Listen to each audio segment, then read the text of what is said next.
Hello again, it's Mike, and it's Saturday morning, so it's time for Space in Miniature. Kind of short report today. We're talking, of course, about the Manned Orbiting Lab and progress this week. You can see I've got the entire assembly assembled, which involved finishing up the interior. I got it masked off because I was doing some serious sanding and causing lots of debris, so I closed that off. But I attached the aft section, the camera section, and I also had to, I don't have a picture handy, but the camera portion with the opening in the photos of the first test article they were built, or flight article, it shows proportionally the opening to the length of this thing was about this long. And on the kit there wasn't any kind of a seam or interface there, so I carved out all the little ribs and added essentially a band of strip styrene around there to simulate that joint. And of course the actual joint in the kit is back here, which really isn't the actual joint on the vehicle. So I made one up. I mean, they never really flew it, so I'm not going to try to overthink this project. It's already taking a long time. But anyway, I got that bonded on, and it kind of hid, you know, the joint, and it'll look fine. So we got the full length. This part had a coat of gray Krylon primer, and I think we're doing pretty well. These are the seams on the quarter piece joints, and I think they're pretty good, pretty cleaned up. Here's my bottom mount and my other bottom mount. And that'll get rods, clear rods. So we got that much assembled, got the joints cleaned up, which was lots of fun. Then of course in the front, if you notice, here's the bottom, because there's the opening. And when I assembled this, I said, well, I'm going to make the quadrant main axes along the joints.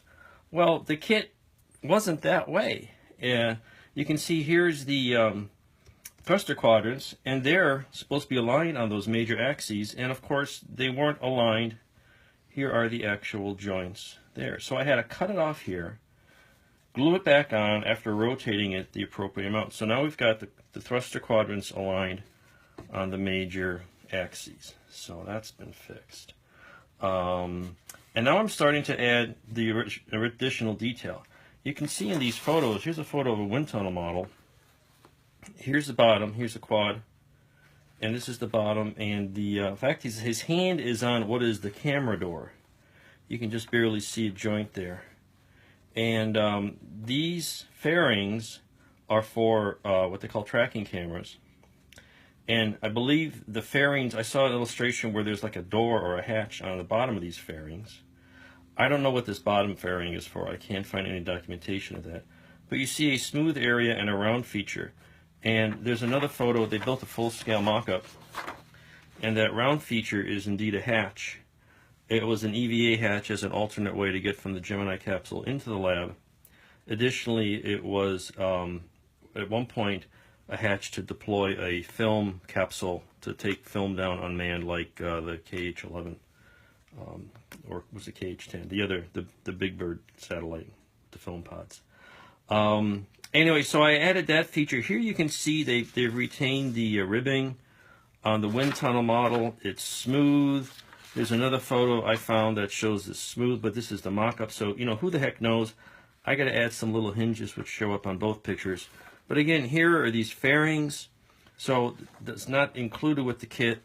So what I've done is I've cleaned out the little ribbing features here, put a flat plate just to kind of smooth it out. Scribed in a circle that you can barely see. We'll highlight that with some wash eventually. So there's my hatch on the bottom. These areas are going to be for the fairings, and they're going to be, again, just kind of a base here. I had to clean that out. The back will be something like this. This is an approximate dimension for this, and the rest of this is going to be filled in with bits of styrene sheet and Aves epoxy. So let's see, there's a side view. Something like this is the side view. So they're going to be sticking out with these pieces of, I found a little ball and some styrene tubing. and that'll go here, and then the fairing front view is something like this, and that'll fit on here, and off we go. So the next step is to complete these camera fairings on both sides. There's one here, and then I got these a little short, but that's all right. It was just something to build up on. And one on the other side, and that'll be close to finishing the major assembly. The capsule I showed you last time is coming along nicely. We're getting there, slowly but surely. So that's Manned Orbiting Lab for this week. I think we should be able to do this again next weekend. We'll see how progress goes. And thanks for watching.